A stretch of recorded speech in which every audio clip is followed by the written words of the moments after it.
Hello and welcome back to A's Veg Garden, and today's episode is what I'm planting up. these these cabbages desperately planting up, so are these kale and kohlrabi and these onions as well really do need planting up. So also we'll be showing what we're harvesting as well at the moment. We're still harvesting the parsnips, and we've got the mizuna in the greenhouse and the spinach. And then I'll also be doing some more of the pea shoots. These are the pea shoots I did a couple of weeks back, and they'll be ready in about two weeks time, so I want to get another lot in.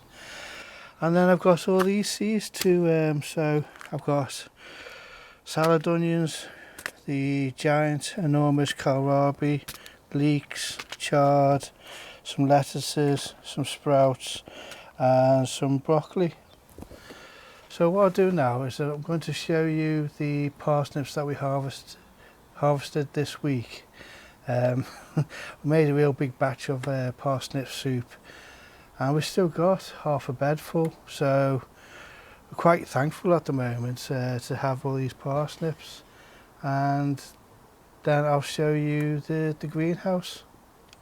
Right, so these are the parsnips, and they've been in the ground for nearly a year now because I sowed them on March the 23rd. So they're really in good condition. I know there's some canker on there, but we just, once you peel them, that all comes off. Right, so that's the mizuna. We've got the wazabina, I think. That's probably pronounced wrong, and also the lime green streaked. Both of those are ready for harvesting now. They froze when we had the minus 14 degrees temperatures, but they've done fine. It's the same with the spinaches. They've done fine as well. So that's Robinio and the Matador. So we should be able to start picking off those in another couple of weeks. Same for the other pea shoots. The cutting celery is doing okay, and so are the strawberries. The big pots are the potatoes that I did last week. And then we got the spinach perpetual, so again that should be ready for in another couple of weeks. And again that froze and there was no problems with it, just sprang back to life afterwards. Right, so this is the outdoor bed, and this is doing alright as well. We've got the rocket wasabi, we've got some rocket in there, which is starting to bolt already, but I'll just cut that down. And then we've got the perpetual spinach, which again is ready to take some pickings off that, and then a few of the lettuces. Right, so we're doing alright at the moment with starting to get all these leafy greens in, and hopefully we get some good harvests over the next couple of weeks.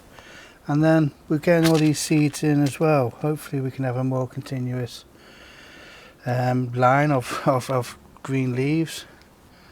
Right, what do I start on first? I think what I'm going to do is I'm going to start on the onions, and they'll go back into the greenhouse then, because these are desperate to get potted up.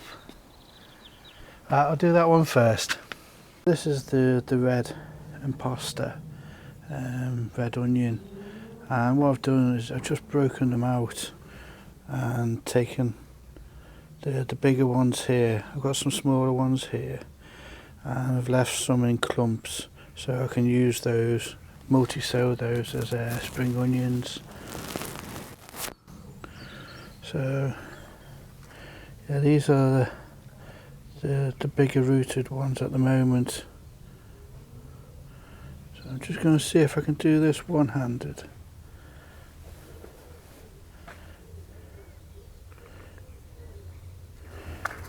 Just knock those roots down.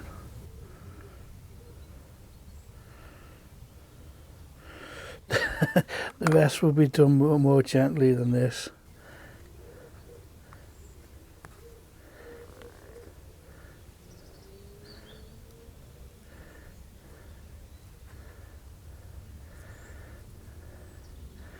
Right, and that's the third one done. Just lift it up slightly.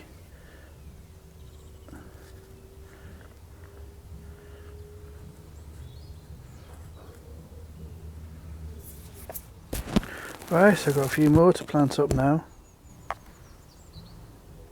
Right, so that's the red imposter. That's done. And what I've done is I've just done the last bit as multi-sowing, so there'll be spring onions. And these are the first signs of the sweet peas. Right, so that's the tough ball done. And these are the red flow, and I've done them as multi-sowing for them. That's how I did them last year. So we'll see how they go. Right, so at the back, there's the kohl robi and there's the red Russian. You know, these are lovely colours to go into the garden just as ornamentals. So the fact that we can eat them is really good. And then, if I just move over here, you can just see the first shoots of the ratty potatoes. So I will cover those up because we are coming into a cold snap again. Right, and that's the red acre cabbage potted on finally, and also the snowball cauliflower. I've potted those on as well. And what I have done is I've just put out the strawberries and the cut and come again celery because they've got a green fly on them at the moment, so hopefully this cold spell will get rid of those. They'll go back into the greenhouse then. Hopefully I've got space by then. Right, so these are the Oscar early peas. So I'm just going to sow these now. With doing it this way I can actually see which ones are the rotten ones aren't going to germinate. Right, I'm just going to space these out now. There's some nice taproots on these. Maybe I should have done them a bit earlier. Right, well that's the 2 rows done. What I'm going to do is going to do a third row because I've just got some extra to do. So I'm just going to cover those up now. And then I'm just going to put a fleece over them for the next week, just while we go through this cold spell. Right, so I've still got all these seeds to sow. I've got the Brussels sprouts, the leeks, the lettuces, the chard, and the pea shoots. But there's rain in the air, so what I'm going to do is I'm just going to leave the video here, and hopefully I'll catch you next week. So, like I always say, I hope you enjoyed the video and I hope to see you again.